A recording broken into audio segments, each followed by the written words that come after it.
வணக்கம். மாநில செய்திகள் வாசிப்பவர் முகமது.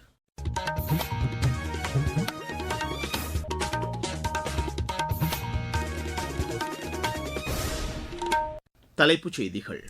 பிரதமர் திரு நரேந்திர மோடி மக்களிடையே மனம் திறந்து பேசும் மன் கி பாத் நிகழ்ச்சி அகில இந்திய வானொலியில் இன்று காலை 11 மணிக்கு ஒலிபரப்பாகிறது. உணவு பாதுகாப்பு மற்றும் வாழ்வாதாரத்திற்கு மீன்வளம் முக்கிய ஆதாரமாக உள்ளது என்று மத்திய வர்த்தகத்துறை அமைச்சர் திரு பியூஷ் கோயல் தெரிவித்துள்ளார். மேற்காசியாவில் பதற்றமான சூழல் நிலவி வரும் நிலையில் நாட்டில் பெட்ரோல் டீசல் போதிய அளவு கையிருப்பில் உள்ளதாக மத்திய அரசு தெரிவித்துள்ளது. தமிழகத்தில் மேற்கு தொடர்ச்சி மலையையொட்டிய மாவட்டங்களில் அடுத்த 4 நாட்களுக்கு ஒரு சில இடங்களில் மிதமான மழைக்கு வாய்ப்புள்ளதாக வானிலை ஆய்வு மையம் தெரிவித்துள்ளது.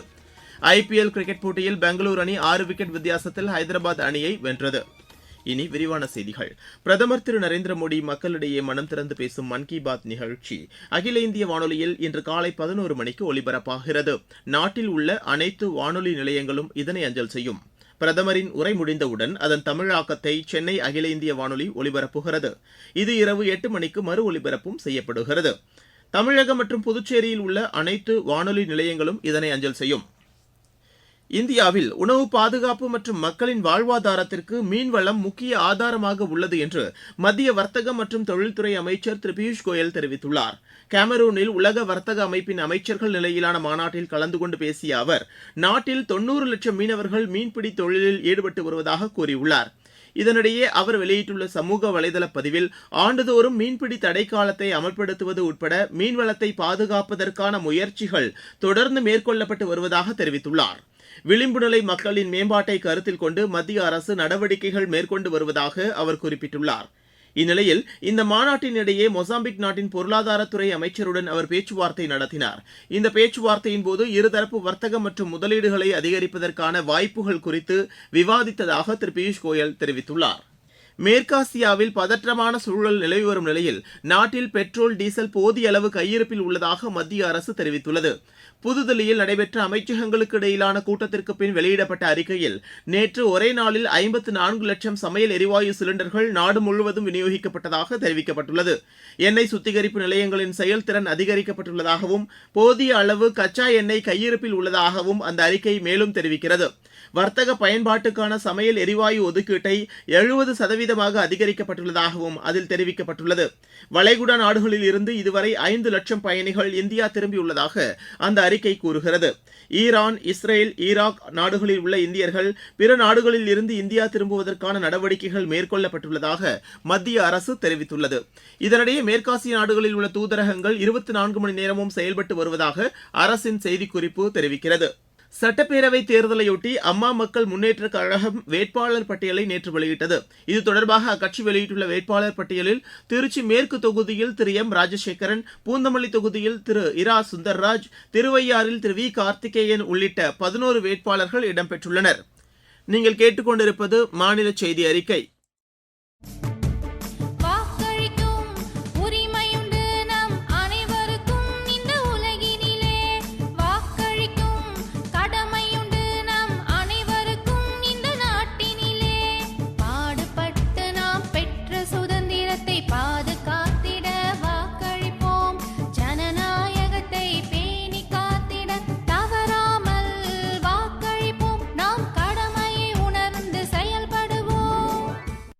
சட்டப்பேரவை தேர்தலில் 100% வாக்குப்பதிவை வலியுறுத்தி செங்கல்பட்டு மாவட்டம் மாமல்லபுரத்தில் விழிப்புணர்வு நிகழ்ச்சிகள் நடத்தப்பட்டன.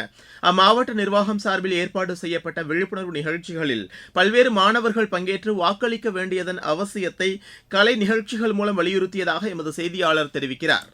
மாமல்லபுரத்தில் சட்டமன்ற தேர்தலையொட்டி 100% வாக்களிக்க வலியுறுத்தியும் செங்கல்பட்டு மாவட்ட நிர்வாகம் சார்பில் படகில் சென்று விழிப்புணர்வை ஏற்படுத்தப்பட்டது. மாமல்லபுரம் கிழக்கு கடற்கரை சாலையில் சட்டமன்ற தேர்தல் 100% வாக்களிக்க வலியுறுத்தியும் மணல் செப்ப விழிப்புணர்வு, படகில் சென்று விழிப்புணர்வு, பட்டங்கள் பறக்க விடும் விழிப்புணர்வு உள்ளிட்ட பல்வேறு விழிப்புணர்வு நிகழ்ச்சிகளை செங்கல்பட்டு மாவட்ட கல்லூரி மாணவர்கள் 300க்கும் மேற்பட்டோர் பட்டங்களை வானில் பறக்கவிட்டு விழிப்புணர்வை ஏற்படுத்தினர். இதையடுத்து தெருக்கூத்து, பரதநாட்டியம், சிலம்பம், கிராமிய நடனம், பறையாட்டம், தப்பாட்ட கலைஞர்கள் மூலம் பல்வேறு விழிப்புணர்வு நிகழ்ச்சிகள் நடத்தப்பட்டது. செங்கல்பட்டு மாவட்டத்திலிருந்து ஜி. சுரேகா. சர்வதேச ஆட்டிச விழிப்புணர்வு தினத்தையொட்டி மாற்றுத்திறனாளிகள் நலத்துறை மற்றும் ஆட்டிசம் ஒப்புயர்வு மையம் இணைந்து சென்னையில் இன்று காலை நடைப்பயண விழிப்புணர்வு நிகழ்ச்சி நடைபெற்றது. ஆட்டிசம் குறித்த விழிப்புணர்வை மக்களிடையே ஏற்படுத்தும் வகையில் இந்த நிகழ்ச்சி நடத்தப்படுவதாக சாகித்ய அகாடமியின் பால் புரஸ்கார் விருதாளர் திரு பாலபாரதி எமது செய்தியாளரிடம் தெரிவிக்கிறார். ஏப்ரல் 2 சர்வதேச ஆட்டிச விழிப்புணர்வு நாள் கடைபிடிக்கப்படுகிறது. அதன் ஒரு பகுதியாக மாற்றுத்திறனாளி நலத்துறையும் ஆட்டிச ஒப்புயர்வு மையமும் சென்னையில் கடற்கரை சாலையில் இன்று ஆட்டிச விழிப்புணர்வு நடைப்பயணத்தை தொடங்குகிறது. ஆட்டிசம் புரிந்து கொள்வோம், ஆதரிப்போம், அரவணைப்போம் என்ற முழக்கத்தை முன்வைத்து இந்த நடைப்பயணம் நடைபெற உள்ளது. உலக புகழ்பெற்ற திருவாரூர் ஆழி தேர் திருவிழா இன்று காலை நடைபெற உள்ளது. தேரோட்டத்தை ஒட்டி மாவட்ட நிர்வாகம் விரிவான ஏற்பாடுகளை செய்துள்ளதாக எமது செய்தியாளர் தெரிவிக்கிறார். உலக புகழ்பெற்ற திருவாரூர் ஆழித்தேர் திருவிழா இன்று காலை 9 மணிக்கு துவங்கி நடைபெற உள்ளது. இதற்காக 96 அடி உயரமும் 360 டன் எடையும் கொண்ட பிரம்மாண்டமான ஆழித்தேர் உட்பட விநாயகர், சுப்பிரமணியர், அம்பாள் தேர், சண்டிகேஸ்வரர் தேர் ஆகிய 5 தேர்களும் தயார் நிலையில் உள்ளது. மாவட்ட நிர்வாகம் தேரோட்டத்திற்கான விரிவான ஏற்பாடுகளை செய்துள்ளது. திருவாரூரிலிருந்து ஆர். விஜயகுமார். தமிழகத்தில் மேற்கு தொடர்ச்சி மலையையொட்டிய மாவட்டங்களில் அடுத்த 4 நாட்களுக்கு ஒரு சில இடங்களில் மிதமான மழைக்கு வாய்ப்புள்ளதாக வானிலை ஆய்வு மையம் தெரிவித்துள்ளது. தென் தமிழக கடலோர மாவட்டங்களில் மார்ச் 31 முதல் ஏப்ரல் 3ஆம் தேதி வரை ஓரிரு இடங்களில் லேசான மழை பெய்யக்கூடும் என்று அந்த மையம் கூறியுள்ளது. அடுத்த 4 நாட்களுக்கு மாநிலத்தில் ஓரிரு இடங்களில் அதிகபட்ச வெப்பநிலை 2 முதல் 3 டிகிரி வரை படிப்படியாக அதிகரிக்கக்கூடும் என்று அந்த மையம் தெரிவித்துள்ளது. சென்னை மற்றும் புறநகர் பகுதிகளில் வானம் ஓரளவு மேகமூட்டத்துடன் காணப்படும் என்றும் அதிகபட்ச வெப்பநிலை 34 முதல் 35 டிகிரி செல்சியஸாக இருக்கக்கூடும் என்றும் வானிலை மையம் தெரிவித்துள்ளது. இருவரிச் செய்திகள். ரஷ்யாவின் தென்பகுதியில் ஏற்பட்டுள்ள வெள்ளப்பெருக்கு காரணமாக அப்பகுதியில் அவசர நிலை பிரகடனப்படுத்தப்பட்டுள்ளது. யுக்ரைன் கத்தார் இடையே பாதுகாப்பு ஒத்துழைப்புக்கான ஒப்பந்தம் கையெழுத்தாகியுள்ளது. சண்டிகரில் இந்திய விமானப்படை நடத்திய 2 நாள் விமான சாகச நிகழ்ச்சிகள் நேற்று நிறைவடைந்தது. பெரும்பாலான மக்களின் வேண்டுகோளுக்கு இணங்க பாரத் பழங்குடியின திருவிழா அடுத்த மாதம் 5ஆம் தேதி வரை நீட்டிக்கப்பட்டுள்ளது. குவைத் நாட்டிலிருந்து ஹார்முஸ் நீரிணை வழியாக 47,000 டன் சமையல் எரிவாயுவுடன் இந்தியாவின் ஜாக் வசந்த் கப்பல் குஜராத் துறைமுகம் வந்தடைந்தது. இளம் வாக்காளர்கள், புதிய வாக்காளர்கள் மற்றும் மக்களுக்கு வாக்களிப்பதன் அவசியம் குறித்து 1000 விளக்கு சட்டப்பேரவை தொகுதியில் குழு நடனம் மூலம் விழிப்புணர்வு ஏற்படுத்தப்பட்டது. சட்டப்பேரவை தேர்தலையொட்டி தேனி மாவட்டத்தில் வாக்குச்சாவடி அலுவலர்களுக்கான முதற்கட்ட பயிற்சியை ஆட்சியர் திரு ரஞ்சித் சிங் ஆய்வு செய்தார். பொள்ளாச்சி வாக்குச்சாவடி அலுவலர்களுக்கு மின்னணு வாக்குப்பதிவு இயந்திரங்களின் பயன்பாடு குறித்து பயிற்சி அளிக்கப்பட்டது. அம்பத்தூர் சட்டப்பேரவை தொகுதிக்கு உட்பட்ட பாடி பகுதியில் 100% வாக்குப்பதிவை வலியுறுத்தி நடைபெற்ற கேக் கண்காட்சியை ஆட்சியர் திரு மு பிரதாப் தொடங்கி வைத்தார். சென்னையில் தேர்தல் பறக்கும் படையினர் மேற்கொண்ட சோதனை நடவடிக்கைகளில் ஆவணமின்றி கொண்டு செல்லப்பட்ட 54,49,800 ரூபாய் ரொக்க பணம் பறிமுதல் செய்யப்பட்டது. விளையாட்டுச் செய்திகள். ஐபிஎல் கிரிக்கெட் போட்டியில் பெங்களூரு அணி 6 விக்கெட் வித்தியாசத்தில் ஹைதராபாத் அணியை வென்றது. பெங்களூருவில் நேற்று நடைபெற்ற ஆட்டத்தில் முதலில் பேட் செய்த ஹைதராபாத் அணி நிர்ணயிக்கப்பட்ட 20 ஓவரில் 9 விக்கெட் இழப்பிற்கு 201 ரன் எடுத்தது. 202 ரன் எடுத்தால் வெற்றி என்ற இலக்குடன் ஆடிய பெங்களூரு அணி 15.4 ஓவரில் 4 விக்கெட் இழப்பிற்கு 203 ரன் எடுத்து வெற்றி பெற்றது. இன்று நடைபெறும் போட்டியில் மும்பை அணி கொல்கத்தா அணியை எதிர்கொள்கிறது. மும்பையில் நடைபெறும் இப்போட்டி இரவு 7:30 மணிக்கு தொடங்குகிறது. ஸ்பெயின் பாரா பேட்மிண்டன் போட்டியில் ஆடவர் ஒற்றையர் பிரிவில் இந்தியாவின் நவீன் சிவகுமார், பிரமோத் பகத், நிதேஷ் குமார், மகளிர் ஒற்றையர் பிரிவில் இந்தியாவின் வனிஷா ராம்தாஸ், துளசிமதி முருகேசன் ஆகியோர் இறுதிப் போட்டிக்கு முன்னேறியுள்ளனர். ஆடவர் இரட்டையர் பிரிவில் இந்தியாவின் பிரமோத் பகத், சுகந்த் கடம் இணையும், நவீன் சிவகுமார், சூரியகாந்த் யாதவ் இணையும் இறுதிப் போட்டிக்கு முன்னேறியுள்ளது.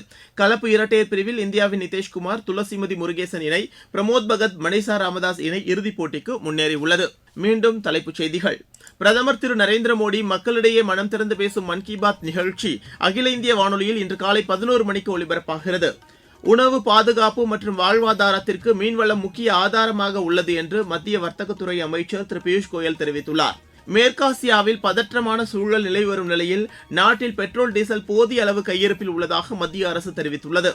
தமிழகத்தில் மேற்கு தொடர்ச்சி மலையையொட்டிய மாவட்டங்களில் அடுத்த 4 நாட்களுக்கு ஒரு சில இடங்களில் மிதமான மழைக்கு வாய்ப்புள்ளதாக வானிலை ஆய்வு மையம் தெரிவித்துள்ளது.